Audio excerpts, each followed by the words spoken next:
Os irmãos e irmãs, todo mundo está aí com a folha, exame de consciência. Se por um acaso tiver alguém que não estiver, acredito que tem aí no fundo da igreja, após o término da Santa Missa, pode pegar. E aí vai seguindo conforme a gente vai lendo aqui. Amém? Então, por que a gente distribuiu um exame de consciência? Eu vou contar para vocês qual que é o pior defeito da maioria dos católicos brasileiros. Todo mundo conhece a história do filho pródigo? Filho pródigo é o mais novo, né? Pediu a herança ao pai, saiu de casa, gastou tudo o que tinha. A hora que ele não tinha mais nada, ele não arrumou um emprego decente, foi cuidar dos porcos. Ele passava tanta fome que ele tinha inveja da comida dos porcos. E aí quando ele bateu lá no fundo do poço, ele percebeu, falou: não, na casa do meu pai é muito melhor, preferível eu voltar, eu tenho que voltar para a casa do meu pai. Qual que é o problema da maioria dos católicos batizados do Brasil? Segundo o IBGE, são 130 milhões. Quem dera, hein? Nossa Senhora, se o Brasil tivesse 130 milhões de católicos, a nação estava salva. É que a maioria dos católicos brasileiros não são especialmente bons, mas também não são especialmente maus. O católico médio no Brasil é como o filho pródigo que saiu da casa do pai, só que ele não chegou a ponto de ter que comer a comida dos porcos. Ele vive mais ou menos bem, não comete nenhum crime, não faz nada de errado. Então ele não sente falta da casa do pai. Ele acha que não tem que se converter. Ele acha que não tem nada de errado. Porque a maioria das pessoas faz o exame de consciência não com os mandamentos da lei de Deus, como é o que está aqui, mas com o Código Penal. Então ele olha para a vida dele e pensa: eu matei? Não, espero, né? Roubei? Não. Eu ainda trabalho? Tá bom, tá ótimo. Deus quer mais o quê? De vez em quando eu até rezo, olha para você ver. E aí a pessoa tem na cabeça o seguinte: olha, eu sou um justo, eu sou uma pessoa boa, eu não preciso de conversão. Conversão é para os outros, é para quem está matando, para quem está roubando, para quem faz sacanagem com os outros.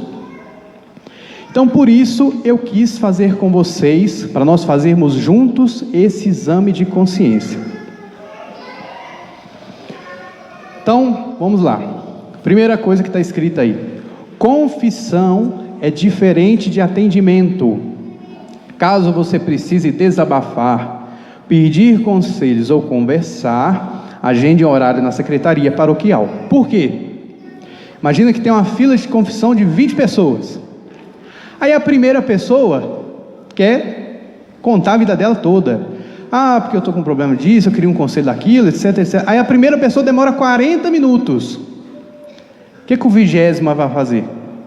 Vai embora, né? Se a primeira demorou 40 minutos, até que chegar a minha vez já ficou de noite. Então, se você precisa desabafar, pedir conselhos, etc, etc, etc, atendo com o maior prazer, é só marcar lá na secretaria. Nos horários de confissão é para confessar-se, ou seja, dizer os seus pecados e receber o perdão. Então essa é a primeira diferença. Então aí, número 1, vamos ler juntos? Dizer todos os pecados graves sem se justificar, o número aproximado de vezes e se há algum agravante. Então a gente tem que dizer todos os pecados graves. Aí a gente pensa assim: ah, mas se eu esquecer? Se esquecer é perdoado da mesma forma. Deus conhece a nossa fraqueza. É diferente se eu tenho um pecado grave e eu não quero falar. Aí a confissão é inválida, ela não acontece. Por mais que o padre dê lá e eu te absolvo, Deus está vendo, a pessoa não quer confessar. Número 2, vamos ler juntos? Nos arrepender e fazer o propósito de não voltar a cometer os mesmos pecados. Conto uma historinha para vocês. Chega o menino para confessar com o padre. Ele fala assim: padre, roubei 2 laranjas. Aí o padre pergunta: você está arrependido? Estou. Então eu vou te dar absolvição. Aí quando o padre ia dar absolvição, o menino: não, padre, peraí. Põe aí que é 4 laranjas, porque na volta aqui eu vou passar lá de novo. Uma pessoa assim está arrependida? Não. Então, se nós estamos confessando, significa o seguinte, que aquele pecado que a gente está falando, a gente vai se esforçar para mudar. Se você não tem a intenção de parar de cometer aquele pecado, você nem confessar, porque é confissão inválida. Aquele pecado é como se fosse uma bola de ferro que está amarrada no seu pé ali, sem pedir a Deus libertação daquilo.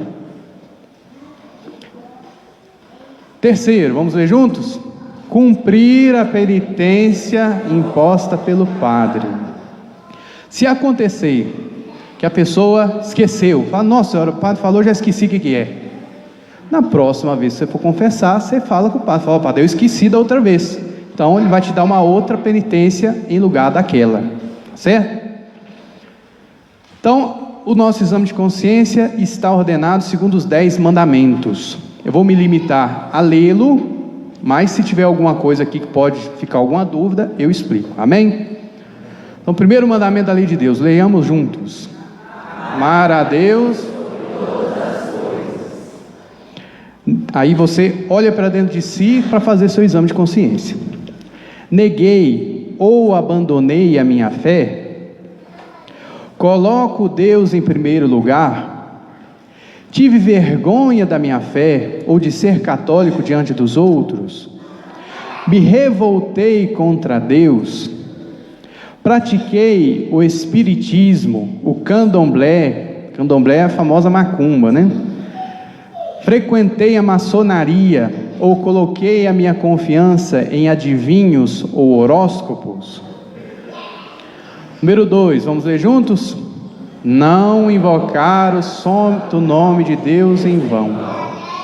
Em geral, o que as pessoas pensam que é falar o nome de Deus em vão? É quando você está na rua assim, aí quando quase dá um acidente na sua frente, você põe a mão na testa e fala assim, Nossa Senhora, Senhor do Bom Fim. Não é isso que é tomar o nome de Deus em vão. Quer ver o que é tomar o nome de Deus em vão? Imagina que você está pegando metrô lá em Belo Horizonte. Aí entra uma pessoa no metrô e fala assim, olha, nós estamos com um projeto lá para evangelizar as pessoas drogadas. Então a gente está recolhendo doação aqui para evangelizar, levar a palavra de Deus. Aí você vai com toda boa vontade e dá lá a sua ajuda. O sujeito sai do trem, pega o dinheiro e põe no bolso. Que drogado que nada, e que Deus que nada. Ou seja, ele usou o nome de Deus para uma coisa que não era de Deus. Isso é tomar o nome de Deus em vão. Tá certo? Vamos ler lá. Usei o nome de Deus para meu benefício próprio. Jurei em falso. Manifestei falta de respeito pelas pessoas, lugares ou coisas santas. Ouvi músicas, ouvi filmes ou vídeos que zombam ou ofendem a Deus, os santos, a igreja ou as coisas santas.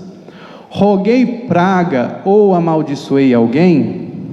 Então esses são, em geral, os pecados que se cometem contra o segundo mandamento. Terceiro, santificar. Recebi a sagrada comunhão, tendo algum pecado grave não confessado? Recebi a comunhão com falta de respeito? Trabalhei no domingo a ponto de não poder me dedicar a Deus e à família sem necessidade? Aqui é importante esse sem necessidade. Porque se, por exemplo, a pessoa é bombeiro, então trabalha no domingo, porque a casa não escolhe o dia que ela vai pegar fogo. O sujeito é médico, não tem problema, trabalha no domingo. O sujeito trabalha numa firma, sei lá, uma siderúrgica, ele não desliga o forno. Então, cada época ele está numa escala diferente. Então, a pessoa que não pode ir à missa no domingo, ela procure santificar o dia do Senhor da melhor maneira que ela puder. Seja lendo o Evangelho, seja rezando o terço. Agora, para aqueles que trabalham no domingo, por ganância, aí é pecado. Entendeu? Quarto mandamento: honrar. Então a primeira parte aí para os pais e mães. Tive ódio dos meus filhos e desejei mal a eles. Deixei de corrigir meus filhos e de educá-los? Deixei de cuidar dos meus filhos, deixando-os jogados, sem alimento ou o devido cuidado? E a segunda parte aí, é para os filhos. Magoei, fui mal educado, ou respondi meus pais? Abandonei meus pais em momento de necessidade? Ameacei ou agredi meus pais? Quinto mandamento: guardei ressentimentos ou me neguei a perdoar? Fui violento nas palavras ou ações com os outros? Tive ciúmes injustificados do meu marido ou esposa? Colaborei ou encorajei alguém a fazer aborto, suicídio ou qualquer outro meio de acabar com a vida? Olhei os outros com desprezo? Abusei de bebidas alcoólicas? Usei drogas? Fiz inseminação artificial, fertilização in vitro ou algo semelhante? Odeio alguém e lhe desejo mal? Desejei a morte de alguém? Pequei pela gula com comida ou bebida em excesso? Então, esses são os pecados contra o não matar. Agora, uma coisa importante: às vezes a gente acha que deixar de perdoar, que perdoar significa esquecer. Isso é impossível, gente. A não ser que você bater a cabeça com força na parede, pode ser que você esqueça, mas se não, se uma pessoa fez algo contra você, dificilmente você vai conseguir esquecer. Outra coisa, perdoar não significa que você vai deixar de ficar triste ou com raiva daquilo. Não significa isso. Porque raiva, tristeza, essas coisas são sentimentos e nisso a gente não manda. Então, o que é perdoar? É quando eu decido que eu não vou levar aquilo em conta. A pessoa me fez o mal, um dia ela está precisando, eu vou e ajudo, porque eu decidi que eu não vou levar aquilo em conta. É isso que é perdoar. E é por isso que Jesus nos pede para perdoar. Porque se fosse sentimento era muito difícil, a gente não manda. Agora, a decisão, isso nós podemos fazer. Sexto e o nono, vamos ler?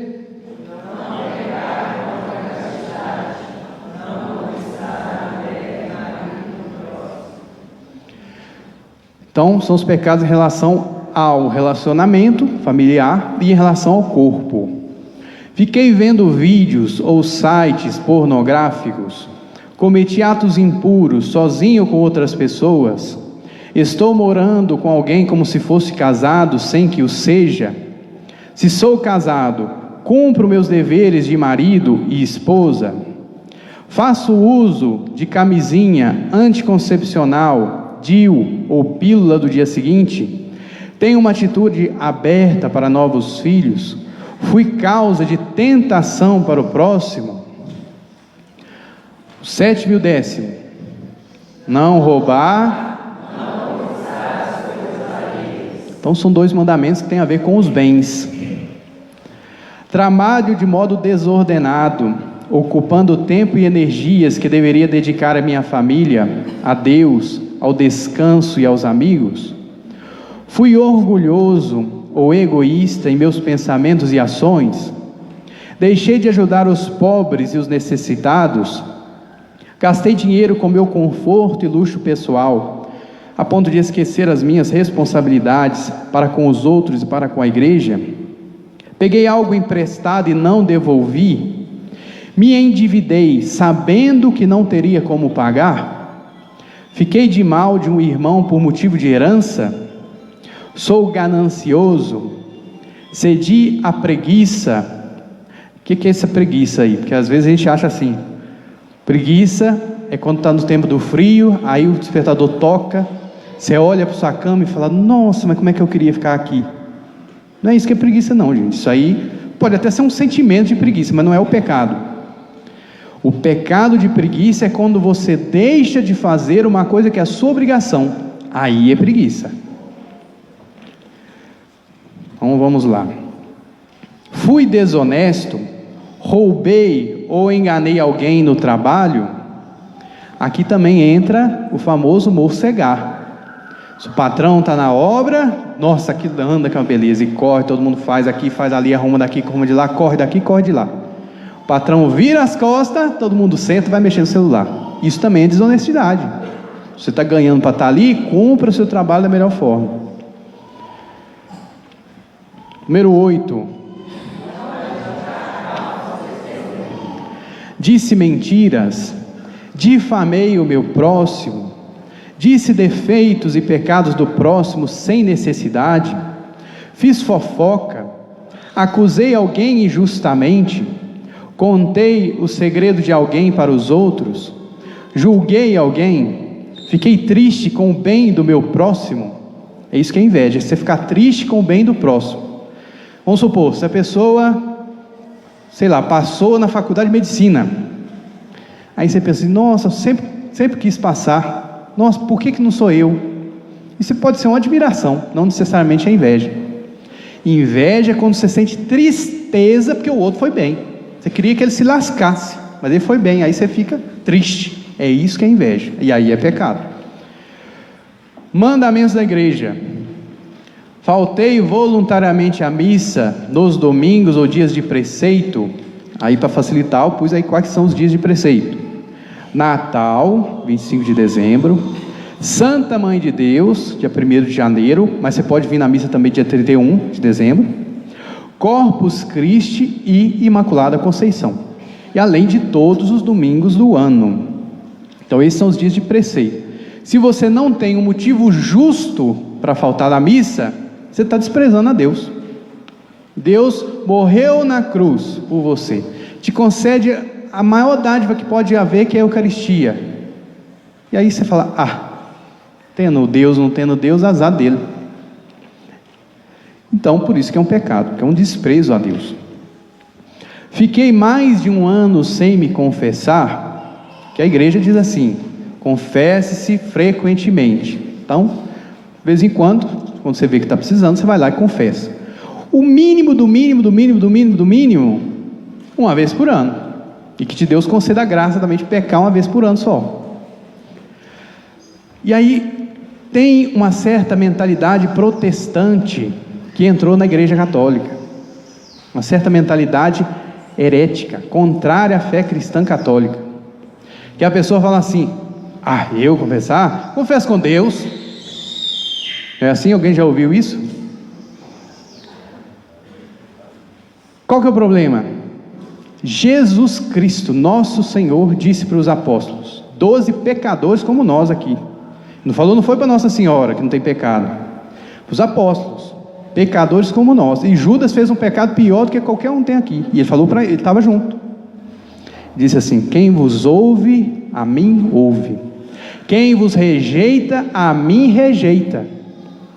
Então quando eu penso assim, eu não quero a mediação de um sacerdote para perdoar meus pecados, eu não estou rejeitando o sacerdote. O sacerdote é comedor de arroz com feijão igual qualquer outro. Rejeitando Cristo. Quem vos rejeita, a mim rejeita. Segunda frase de Jesus, Evangelho de São João. Ele falando para os apóstolos. A quem perdoardes os pecados, eles serão perdoados. A quem retiverdes, eles serão retidos. Então, quem pensa assim, eu confesso com Deus, pois Deus mandou, sei lá, confessar com os sacerdotes da igreja, que os apóstolos passaram a sua autoridade aos bispos, que foram passando desde São Pedro até chegar 2023, e é por isso que nós sacerdotes nos confessamos, os bispos se confessam, os papas se confessam, porque todos nós somos pecadores. Se alguém pensar assim, mas se o padre também é pecador, por que eu tenho que contar meus pecados para ele?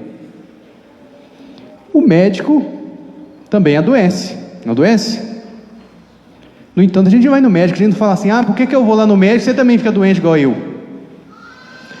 Deus quis, para mortificar o nosso orgulho e nossa vaidade, que todos nós, a começar de nós sacerdotes, somos primeiros, primeira obrigação nossa, nos sujeitássemos a outro pecador como nós, para receber a misericórdia de Deus. Isso é uma dádiva, meus irmãos, pelo seguinte motivo. Vamos supor um protestante que tenha cometido um pecado muito grave. Aí ele vai lá diante de Deus e fala, meu Deus, me perdoa. Pergunta a vocês, pensa uma coisa grave, sei lá, um homicídio, matou uma pessoa. Ele sempre vai ficar com aquela dúvida, será que Deus perdoou? E aí aquilo vai ficar atormentando ele, o tempo todo ele vai falar aquilo, meu Deus me perdoa, meu Deus me perdoa. Por quê? Porque ele sempre vai ficar em dúvida, será? Nós católicos temos o privilégio de que Jesus Cristo deixou na sua igreja autoridade para quando um sacerdote pecador, como todos nós somos, disser, eu te absolvo de todos os teus pecados, você tem certeza absoluta que Jesus Cristo te perdoou no céu. Essa certeza você só encontra na igreja católica. E por fim, se a pessoa ainda tema, eu confesso com Deus, então comungue com Deus, porque se o sacramento da confissão não te serve, o sacramento da comunhão também não serve. Amém?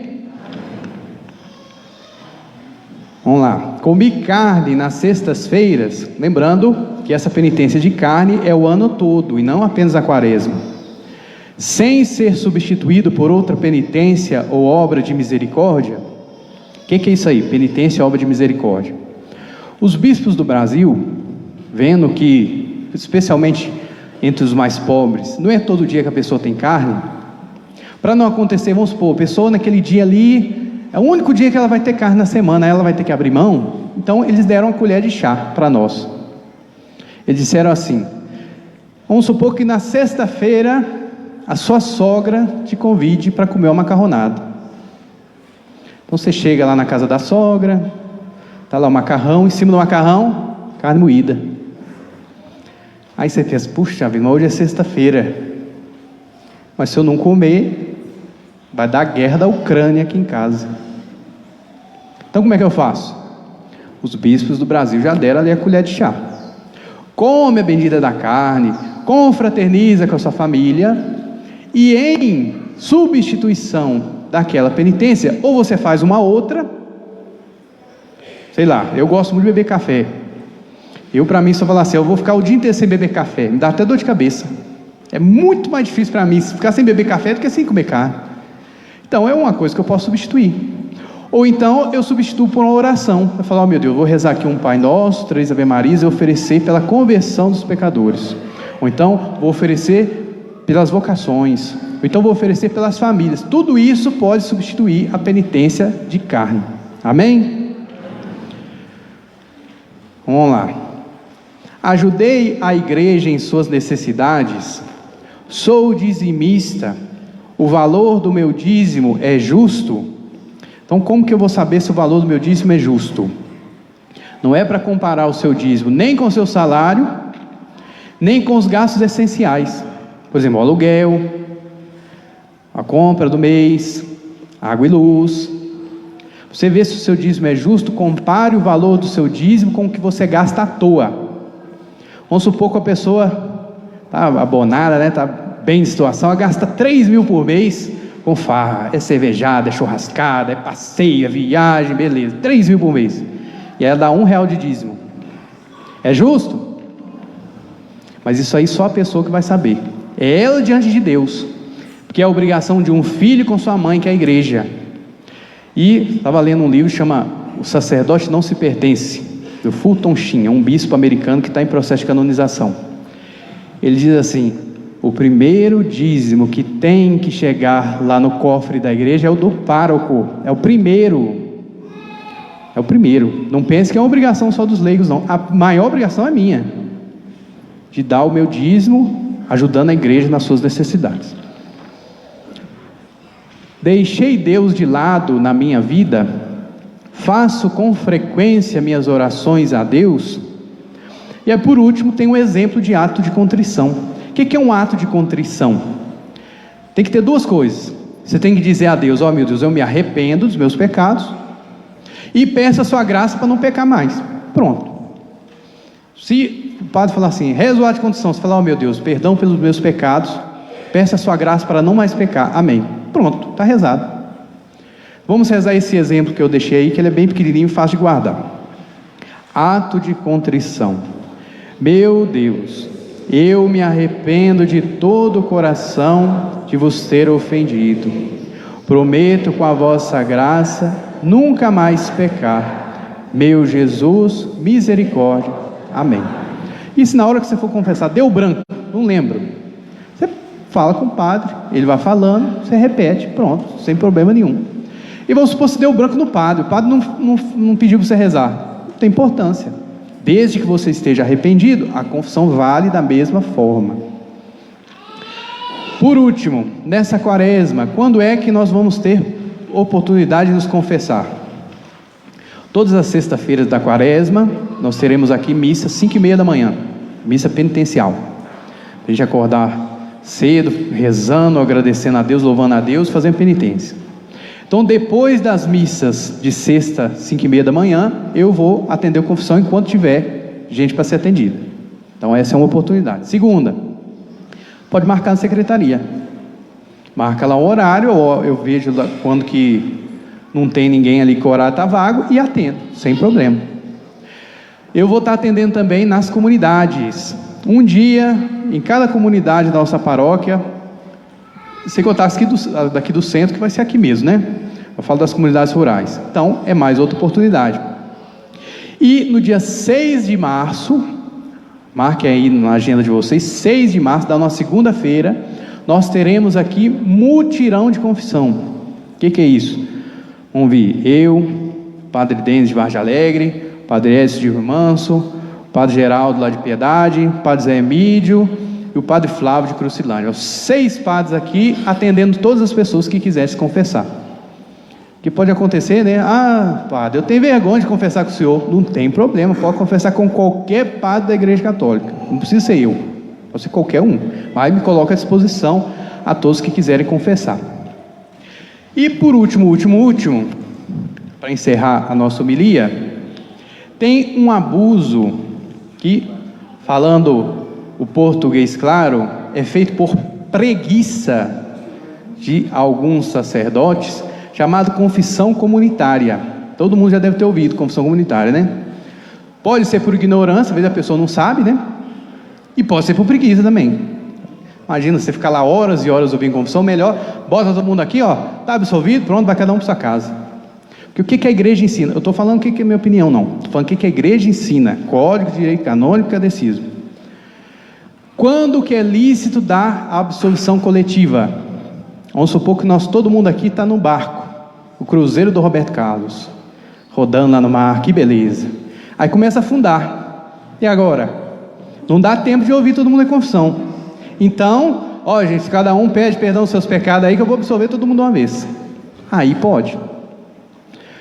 Outro exemplo, lá na Ucrânia, está tendo guerra, está bombardeando a cidade, não dá tempo do padre ouvir todo mundo, vai cair uma bomba lá e pronto.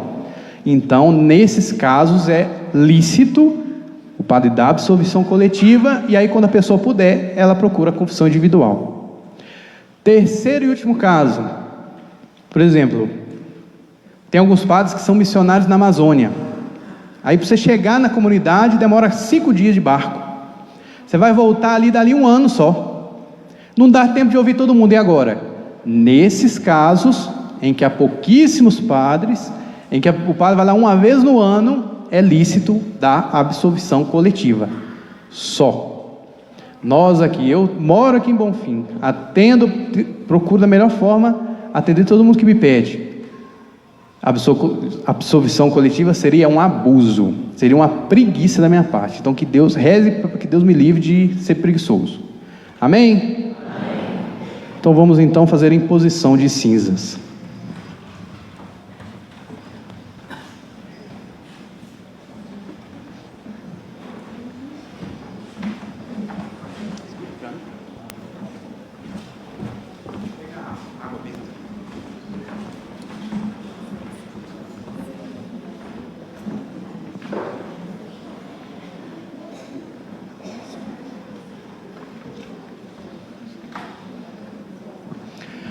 Então lembrando, gente, as cinzas, sem a vontade de se converter, não adianta nada, é um sinal vazio. É igual aqueles lugares onde tem a placa do quebra-mola, mas não tem um quebra-mola, não adianta nada, sinal vazio. Melhor você chegar lá na casa da sua avó, passar a mão num monte de cinza lá no fogão e jogar na sua cabeça, dá na mesma. A cinza só vale, e é uma coisa preciosa, se for um sinal da nossa vontade de se converter. Por isso que se diz, convertei-vos e crede no Evangelho. Se a gente não quiser reconhecer os nossos pecados, deixar de pecar e se confessar, não adianta nada não. Amém?